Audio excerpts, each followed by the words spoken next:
Hello all, I am Dr. Vibhash Vaidya, and today in this video we are going to discuss about the vascular system or cardiovascular system.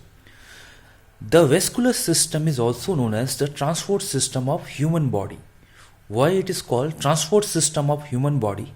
Because it is transport the nutrients to one place to other place where these are utilized. And this vascular system also transport the metabolites or waste product to appropriate place from they are excreted.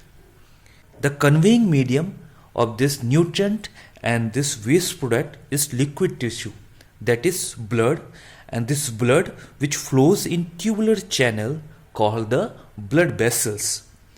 The circulation is maintained by the central pumping organ called the heart, and about 5 liters of blood are contained in vascular system. So now we will discuss about the component of vascular system. So guys, here you can see this is a schematic diagram which shows the component of the vascular system. And this vascular system comprises of this central pumping organ, heart, and artery, veins, and the capillary. You can appreciate here this red color structure is called the artery, this blue color shows the vein, and in between this red color artery and the blue color vein you can appreciate this microscopic structure called the capillaries. Now one by one we will discuss about each of this component of the vascular system. Now first we will discuss about this is the heart. Heart is a 4-chambered muscular organ which pumps blood to the various parts of the body. Each of the heart has a receiving chamber called the atrium. You can appreciate here it has 2 atrium, and the pumping chambers are called the ventricles. So heart has 2 ventricles, right, and the left ventricle. And friend, if you want more about the gross anatomy of the heart, you can visit my video which is available in same channel. Now the arteries, you can appreciate here this red color marked structure is called the artery, and these arteries are the distributing channel which carries blood from away from the heart, and they branch like tree on their way the different part of the body. And always remember the arteries carries the oxygenated blood except the pulmonary trunk or pulmonary artery. The large arteries are rich in elastic tissue what are branching progressively, and they are smooth muscle in their walls. The minute branch which are just visible to naked eye they call the arterioles. Now this blue color structure shows the veins, and the veins are draining channel which carry blood from the different part of the body. So veins carries the blood from different part of the body, and like rivers the veins are formed by the tributaries. The small veins called the venules which join together to form the large vein which is turn unite and forms the great vein called the vena cava, the superior as well as the inferior vena cava. Now the capillaries. The capillaries are network of microscopic vessels. You can appreciate here this is the schematic picture shows the capillaries which are the which arrange in a network form, and it connect with the arterioles with the venules. So what is arterioles? So arteriole is a minute branch of the artery, and what is venules? Venules is a minute tributaries of the veins.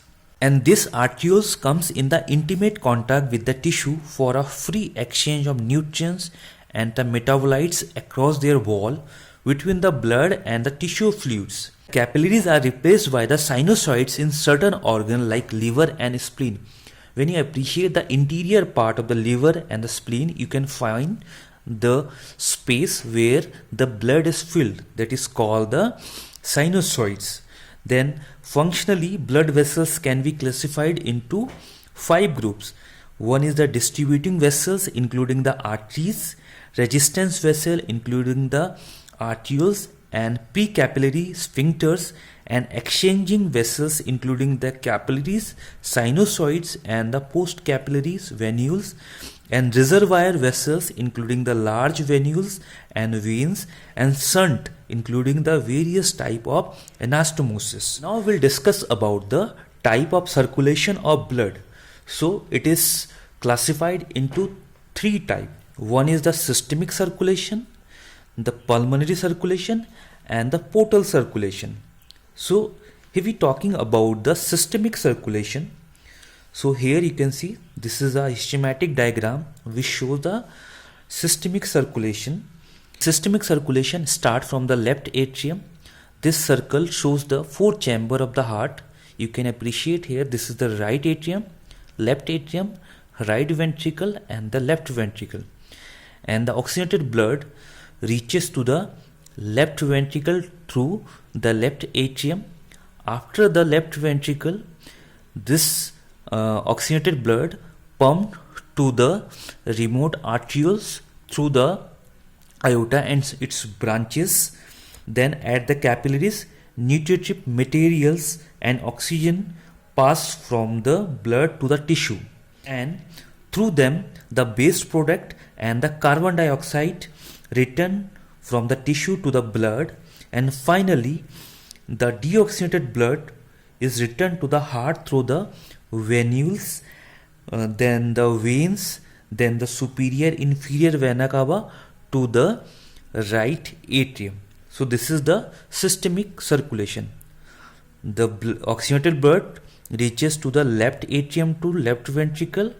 After the left ventricle, this oxygenated blood pumped to the remote arterioles through this aorta and its branches, and from here this nutritive and rich oxygenated blood reaches to the tissue, and from the tissue this blood carries the deoxygenated blood and carbon dioxide through the venules and veins, then superior inferior vena cava, and finally it reaches to the right atrium. So this is the systemic circulation.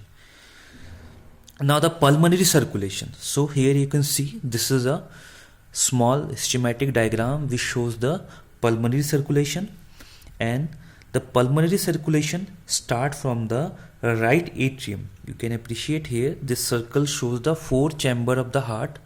This is the right atrium, and from the right atrium it receive the venous blood from the superior and the inferior vena cava, and from the coronary sinus conveys it to the right ventricle. From right atrium to it comes to the right ventricle. In turn, the right ventricle pumps the blood to the capillary plexus of the lung via the pulmonary trunk. So from this right ventricle is pumped the blood toward the lung through the pulmonary trunk. From here in the lung, the carbon dioxide exchanged from the oxygen, the oxygenated blood is reached to the left atrium via the pulmonary veins. So this is the pulmonary circulation. It is start from the right atrium to the right ventricle. Then in the right ventricle the deoxygenated blood is pumped toward the lung via the pulmonary trunk, and here at the level of this lung the deoxygenated blood or carbon dioxide blood is exchanged to the oxygenated blood, and from the lung it return to the left atrium through the pulmonary vein. So this is the pulmonary circulation. Now the portal circulation. As the name indicate, the portal circulation is occurred at the level of the portal vein, and it is also known as the part of the systemic circulation. In the portal circulation, the blood passes through two sets of capillary before draining into the systemic veins. The vein draining the first capillary network is known as the portal vein, which is branched like an artery to form a second set of capillaries or sinusoids, that is hepatic, hypophyseal and renal portal circulation. So you can appreciate this diagram shows From the left ventricle, the blood passes toward the spleen, pancreas, stomach, and intestine. Here, this blood receives the nutritive agent and passes through the portal vein, and this blood reaches to the sinusoids of the liver, and here this nutritive reaches blood is absorbed by this sinusoids of liver. After this blood is reaches to the right atrium. So this is the portal circulation. So this is the types of the circulation. So today we have covered the introduction of vascular system, components of vascular system, that is heart, arteries, veins and capillaries, and types of circulation of blood, that is systemic circulation, pulmonary and the portal circulation. The rest part of vascular system will covered in our next video on vascular system part 2. Till then, keep connecting with us, and if you understood the video, then please do like and subscribe our channel. Thank you for watching.